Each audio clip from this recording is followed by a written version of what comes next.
What's going on, guys? Welcome back. And today I wanted to talk about an issue that I feel has become more and more prevalent within a lot of popular media and franchises recently, and it's a problem that's really starting to become intrusive to me, and it's really bothering me within a lot of popular media such as Star Wars and Marvel. Now, before I get into it, I feel like I do need to do some explaining on what the original meaning of the term cameo was. I believe the original meaning behind that term was a brief appearance by some sort of person or thing or some such that was just kind of a nod or wink to the audience. It's something that doesn't have anything to do with the direct story. An example of that is the Stan Lee cameos within a lot of Marvel movies leading up to his death. Stan Lee would appear in each of the Marvel movies in a brief kind of blink and you miss it moment where he says some funny line or he's in the background and it's kind of a wink to the audience and a tribute to the creator of the Marvel comics, which I think is fine. But nowadays, the term has kind of morphed into this weird monster. Like, it's its own entity now where characters have very large roles, unnecessary roles, in stories that are not theirs. And that's kind of what I want to talk about today. I want to examine certain franchises and projects within certain franchises and pieces of media that have handled cameos well, and certain franchises that haven't. So let's get into it. Now, some examples of cameos handled well within popular forms of media are the aforementioned Stan Lee cameos, where he would briefly appear in the Marvel movies. It would be a wink to the audience, but it would be brief, and it doesn't intrude upon the story. I feel like cameos like that are fine. I feel like that's what a cameo should be. Even kind of the C-3PO and R2-D2 cameos that they kind of put into certain Star Wars movies just because they had to be in every Star Wars movie. Like, it's just a blink and you miss it moment. It doesn't really bother me. It doesn't feel intrusive upon the current story that's being told.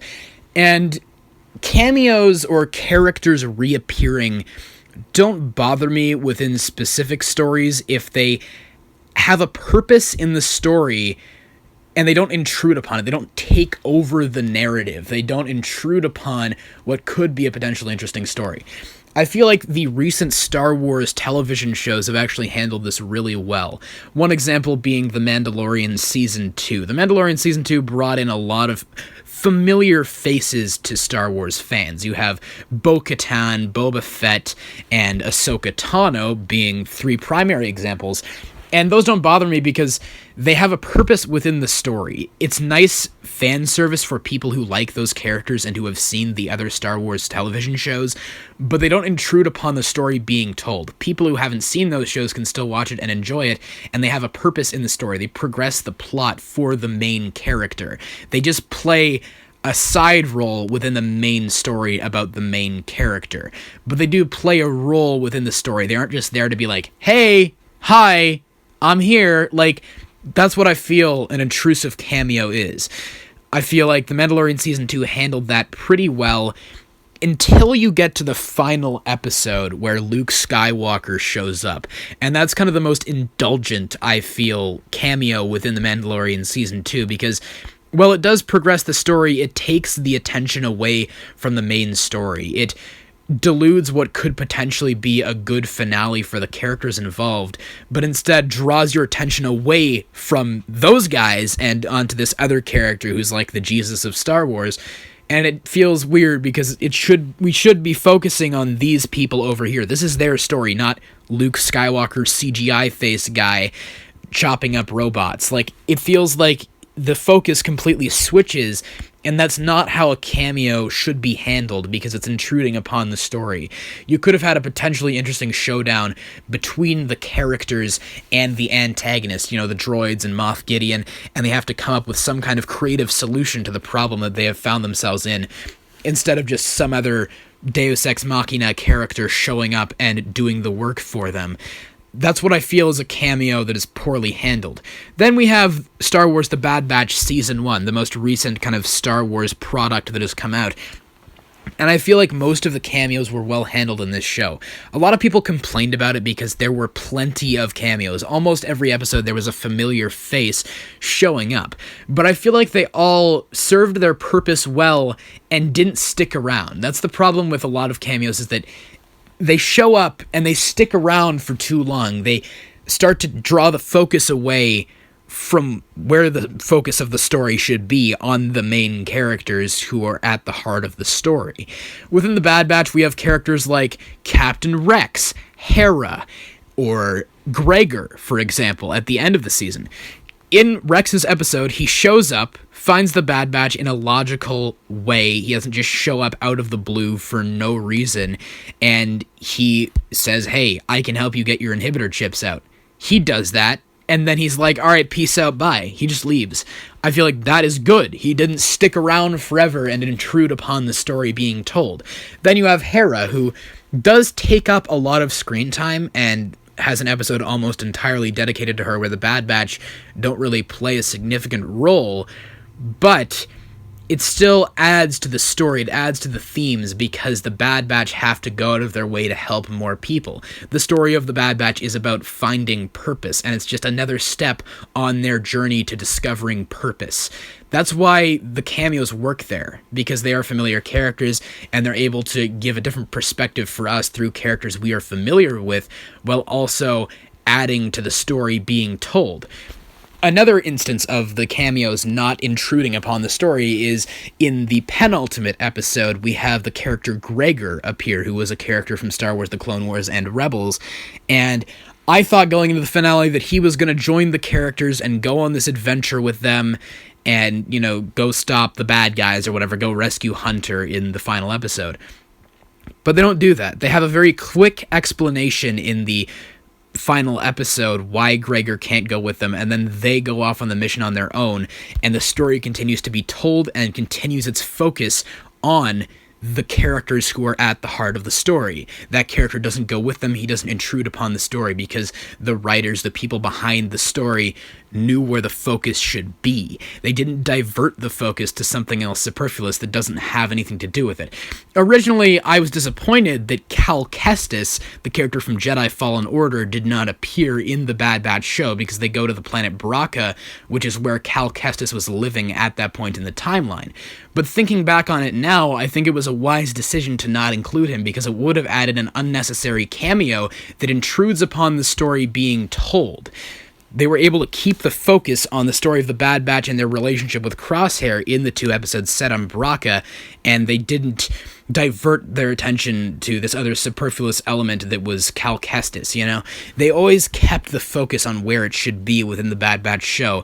They had appearances and cameos that were fun for the audience and fun for the fans, but they never intruded upon the story being told within the show. Now, where I feel cameos are handled poorly is, as I said previously, when they intrude upon the story being told, or appear for no established reason in the story and it doesn't make any sense. For example, in Star Wars: The Rise of Skywalker, the characters travel to a desert planet in the middle of the movie to try and complete some kind of objective, and then Billy D. Williams as Lando Calrissian shows up, and he's just there. It's like, oh, hey, do you remember Billy D. Williams? Oh, yeah, he's here. Why? Why is he in the movie? Why is he here conveniently at the exact time they're there? It doesn't matter. It's just, hey, audience, remember that guy? And he doesn't have any reason to be there. That's what bothers me. And then also, basically every Marvel thing. I know you guys are going to hate me for this, but I've really come to despise the Avengers movies, because they're all just built on the premise of, oh, hey, cameos. Like, oh, hey, look at this character showing up, interacting with another character. That's all they depend on, and despite the fact that all of the characters are written exactly the same for the most part, and all the characters are just jokey robot assholes, people enjoy it because it's a bunch of cameos, a bunch of either actors or characters they're familiar with and like. That's the only reason those are successful. That's what they bank off of there, is just the cameos, just the role that characters are playing, even if it makes no sense. For example, in the first Avengers movie, you have Thor show up to capture Loki, and then he engages in combat with the Avengers for no reason, which doesn't make any sense. You're there to get Loki, now leave. You don't need to fight them. It's just such a pointless sequence in the film, and it's become a trope in a lot of superhero movies. It's just kind of the characters fighting each other before they eventually come to good terms and work together. It doesn't even make any sense why Thor would work with the Avengers, because the Asgardians and the humans are kind of on opposing sides, right? So Why are they fighting each other? I don't know, because it's a cameo. Like, there's no logic behind the writing. They include these things to hide how bad the writing usually is. They have handled cameos or characters appearing well in the past, though. I will give them credit. For example, in Captain America the Winter Soldier, which I don't think is a good movie. I don't love that movie. But Black Widow and Nick Fury take up a lot of screen time in that film. Despite that, they do play a role in the story, contribute to the story, and have a role, and they have character arcs within it. They have a purpose. They aren't just there to be a nod to the audience, like, hey, remember that guy? They actually have a role in the story. But speaking of movies that Nick Fury has been in, we'll move to Spider-Man Far From Home, where he plays no role except to set up a Captain Marvel movie that will happen in, 2 or 3 years, and he just intrudes upon the story being told, where we could have had a narrative focused solely on Peter Parker and exploring his character. Instead, we need to have a cameo from Nick Fury that is just gratuitous and excessive, that takes away from the actual narrative and focus of the story, and kind of makes it all messy. Just is there to set something up. Same thing with WandaVision. You have Monica Rambeau, a character who has nothing to do with anything happening, but he's just there to once again set up this same Captain Marvel movie that's going to happen in the future. It has nothing to do with the story being told. It just distracts from it, but it's there to set something else up. And speaking of Spider-Man, let's talk about Spider-Man No Way Home. Now, you guys might have seen that I've been throwing a lot of shade at this movie, and it's not even out yet. And some of you may say, oh, just wait until it comes out. Just give it a chance, right? But going off of the marketing, they've already given a lot away, like in regards to the story and the plot and how it's going to play out. And the only thing the marketing has been banking on is the familiarity of the casting and the characters. All the marketing so far has been, oh, look, it's Jamie Foxx. Oh, look, it's Alfred Molina. Oh, look, it's Thomas Hayden Church. Oh, look, it's Willem Dafoe. That's all the marketing has been, is based upon people's pre-established affinity for a character that was in a previous story. In Spider-Man Homecoming, they established villains within the Tom Holland Spider-Man series that would assumedly have a role later down the line. Michael Keaton's Vulture, and they also established the Scorpion in the same movie. Instead, we are having characters appear from different franchises that have nothing to do with the story about Peter Parker, have no connection to him, and are just there fighting him for no reason. They don't have a reason to be within the story. They're just there because they are familiar. That's how they're banking off of the audience. They just want the audience to go see it because it has someone they like in it. That's the only reason. That's all it is. There's no reason behind them being there rather than going with the characters that have already been logically established. They're just banking off of the familiarity of the past Spider-Man villains and creating what will probably be a crappy story. All I've seen being talked about this movie is, oh, look, it's the Sinister Six. Oh, look, perhaps Toby and Andrew are going to appear in it. No one's talked about Tom Holland himself, who the focus of this story is supposed to be about. This trilogy, this Spider-Man series, is meant to be about Tom Holland's Peter Parker. And he hasn't gotten any development since Spider-Man Homecoming. His character has stayed stagnant in regards to his growth. He has not changed or developed as a character. They repeated his same character arc in Spider-Man Far From Home because they didn't know what to do with him, and now they've completely run out of ideas, so they're just banking off of the previous IP of the past Spider-Man franchises. That's how lazy it is now. That's how gratuitous and excessive cameos have gotten, to the point where they are now intruding upon stories that are not theirs. Like, cameos as a concept were originally a fun wink to the audience and something that was just a superfluous element that doesn't actually have anything to do with the story. It's just, oh, hey, that's Stan Lee. Oh, hey, it's C-3PO and R2-D2. How you guys doing? That's cool. That's kind of fun as an audience member. But now they've just become so excessive to the point where they intrude and ruin stories that would otherwise potentially be interesting. I want Tom Holland's Spider-Man to have a good series. I want Spider-Man No Way Home to be good. But at the same time, going off of the marketing and the trailers, I feel like it won't be. Because the writing for these stories is so bare bones underneath it all. So many of these stories lack substance. So many of these superhero movies, and just a lot of movies in general, even the Star Wars sequel movies, bank off of the familiarity of past characters and they don't actually tell an interesting story. It's just, oh, hey, look at that guy. And they have no reason to be in there. They're just there because they have no idea on how to write it. That's the thing. So many of these superhero movies have such simple plots. Like, earlier in the year, for example, I talked about the Snyder Cut, and I said that I thought it was okay, but it's not really for me. I actually think that movie's terrible. I think it's actually an awful movie, because once again, all it is just, oh look, it's a bunch of superheroes together, and the plot is so bare bones and boring, but people just like it because of the fact that familiar characters are in it. For example, in one of the trailers or TV spots for Spider-Man No Way Home, there's a scene where Doc Ock and Doctor Strange are interacting, and all that it consists of is Doctor Strange going, "Do you know Peter Parker is Spider-Man?" Doc Ock says, "Yes." Doctor Strange says, "Is that him?" And Doc Ock says, "No." It's just this terrible dialogue exchange. "Is that him?" "No." It's just like, that is such bad writing. It's not even like an interaction. It's just this lazy, terrible dialogue. Like, they have no idea how to write the plots for these movies or the stories. They're just stitched together by familiarity of IP or characters.